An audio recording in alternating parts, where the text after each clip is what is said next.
Today, 1.4 million more children are in good or outstanding schools compared to 2010, and thousands more families now have the choice of a good local school thanks to our reforms and the hard work of teachers and school leaders.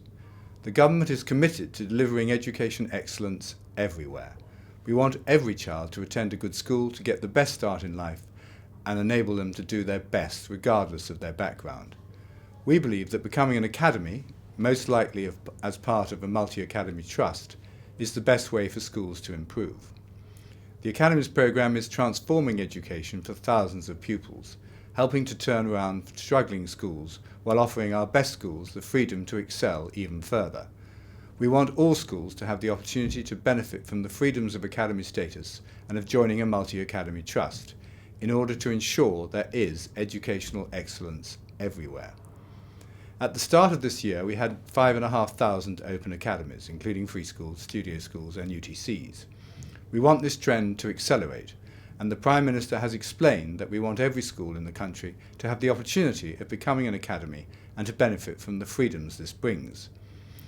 It is acknowledged that the best way to improve schools is through local school-to-school support, and it's increasingly becoming acknowledged that the best way of doing this, the most rigorous, the most permanent, the most accountable, the most autonomous and unified way is through a multi-academy trust. In the last academic year, 90% of academies that opened were part of a MAT.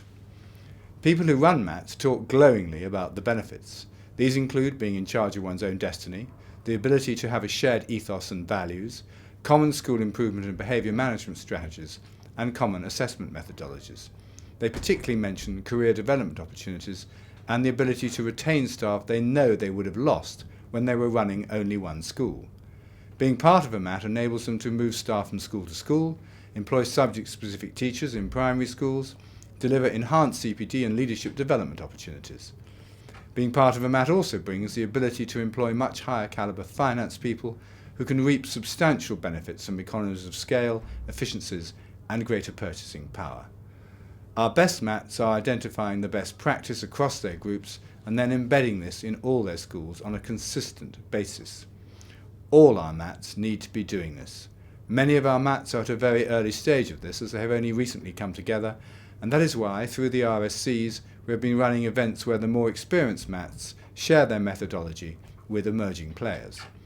I believe we are right at the dawn of what the benefits of being part of a MAT can bring to our school system, and as more of our MATs are reaching higher standards, I believe the prospects for our school system are extremely bright. Apart from the significant increase in the number of MATs over the last year, another major event has been the formation of the Regional Schools Commissioners and Head Teacher Boards.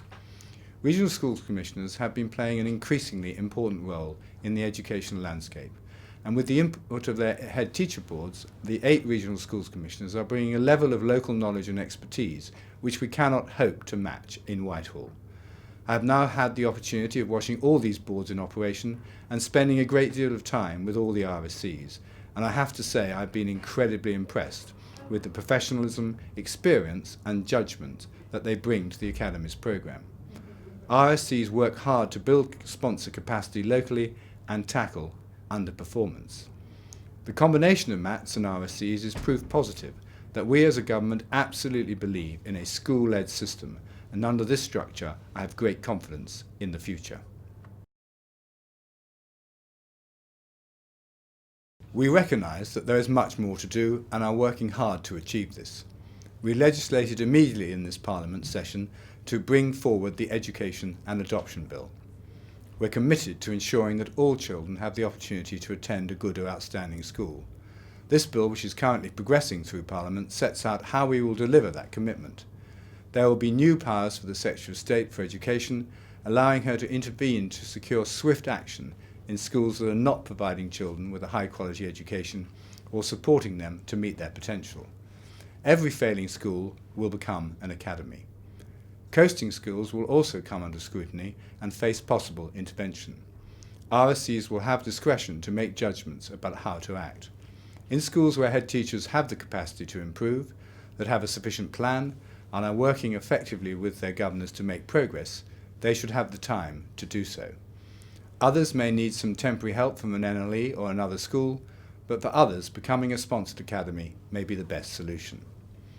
Becoming an academy enables us to intervene swiftly to tackle entrenched issues of underperformance and poor leadership, and allows schools to benefit from expert sponsors with a proven track record of turning schools around. In the case of sponsored academies, they have transformed some of the most challenging schools in the country.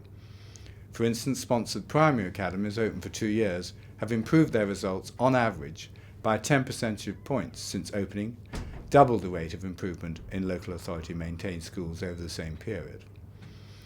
We've also introduced targeting funding for academy sponsors through the Northern Sponsor Fund. To bolster the Northern powerhouse, the Chancellor announced the 10 million Northern Fund in his 2014 autumn statement. The fund is for the expansion of effective academy chains to drive up educational standards in areas of the North with the weakest provision, by helping outstanding local academies sponsor local schools, and by supporting the expansion of the very best academy chains. This area includes local authorities in the 3 regional school commissioner regions covering the north of England. Those are the North, Lancashire and West Yorkshire, and the South Yorkshire and Humber part of East Midlands and Humber. We know these regions face some of the greatest challenges in terms of underperforming schools, areas of significant urban development and rural deprivation, and availability of good sponsors. The Northern Fund is a significant amount of money to help this part of the country. We are already funding 5 sponsors to set up academy hubs and improve underperforming schools, including Outwood Grange in South Yorkshire and Tees Valley. A further competition to develop even more sponsors ran last month and will be announced later this year. The growth of MATs means we need to support MAT CEOs in their expansion plans. There is a huge difference between being the executive head or head teacher overseeing 1 or 2 schools to being the CEO of a large group of academies. Last year we developed an executive leadership course that challenged MAT CEOs to make that step change from an individual school leader to the business-minded chief executive officer of a large organisation. We funded the pilot, which was delivered to 23 participants. Feedback from those who attended was extremely positive, and I attended a very enjoyable event with those 23 at the end of the course and heard in detail what they had to say. Subsequently, the Future Leaders Trust offered the first commercially run executive leadership course for MAT CEOs in September last year under the title Executive Educators, and so far a total of 97 have attended these courses. From this spring they will be offering additional courses, and we are looking to other providers to run more as well. To support MAT CEOs, we also need to attract the very best non-executive directors onto MAT boards. That is why we have set up the Academy Ambassadors Programme, which has already placed over 150 high-calibre governors from business and the professions onto academy boards in the last year. That in itself is quite a movement. The department has also funded ESCOS, Governors for Schools, and the Employers and Education Task Force to help match people to suitable governance roles.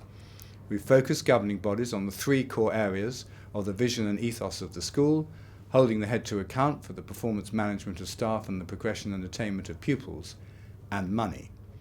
And we've explained that governance is about having the right skills, not representation. A governor may represent a particular group, but they must have the right skills. People who run MATs talk about the advantages they bring to governance, the ability to have one governing body over a group of schools and to use their good people across more schools, which also gives these governors a great compare and contrast learning opportunity for themselves. I personally believe that all members of a governing body should be able to engage in a discussion about the data on progression and attainment of pupils at a reasonable level, because that is the key driver of a school. And we are encouraging all governors who are not sufficiently fluent in these matters to go for induction training on this. I was delighted to attend the launch in the House of Lords last year of new guidance from the NGA and ASCL to help governing boards and senior leaders make decisions about their school structure, and they have concluded that the best model for academy governance is the MAT structure, and I couldn't agree more. We've also launched the National Teaching Service, whereby we will send some of our best teachers to schools in struggling areas, beginning in the North West. The Secretary of State announced the creation of the National Teaching Service on the 3rd of November with an ambition to place 1,500 high-performing teachers and middle leaders in underperforming schools in areas of the country that struggle to attract, recruit and retain high-quality teachers by 2020. The National Teaching Service will begin with the pilot of 100 outstanding teachers and middle leaders in the North West from September 2016. Following the pilot, the national programme will be rolled out from September next year, when it will be extended into other regions. NTS teachers and middle leaders will bring outstanding teaching into the classroom and will be expected to improve the quality of teaching and leadership more widely in the school. And of course, we've had a big focus on attracting more top graduates into teaching. High quality teaching and excellent school leadership are the two most important factors in improving school outcomes. We know that recruiting people with the right knowledge and skills is a challenge facing heads and governing bodies, and we're focusing on attracting more top graduates into teaching the core academic subjects that will help children reach their potential.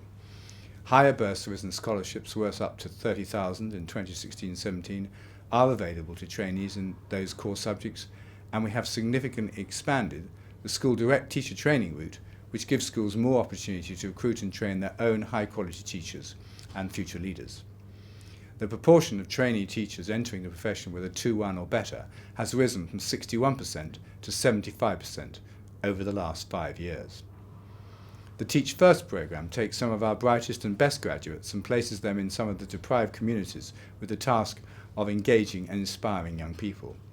Teach First has recruited nearly 7,000 teachers and placed trained teachers in every region of England. We've invested further to boost the knowledge and skills of around 15,000 existing teachers and attract up to 2,500 additional specialist maths and physics teachers over the next 5 years. 51% of trainees are on a school-led, School Direct, SCIT or Teach First route, which means that this year is the first year in which more than half of graduate initial teacher training is school-led. I'm pleased to see that a growing number of schools are engaging in school-led ITT, which shows that given the opportunity, schools have the appetite to take charge of recruitment to the profession.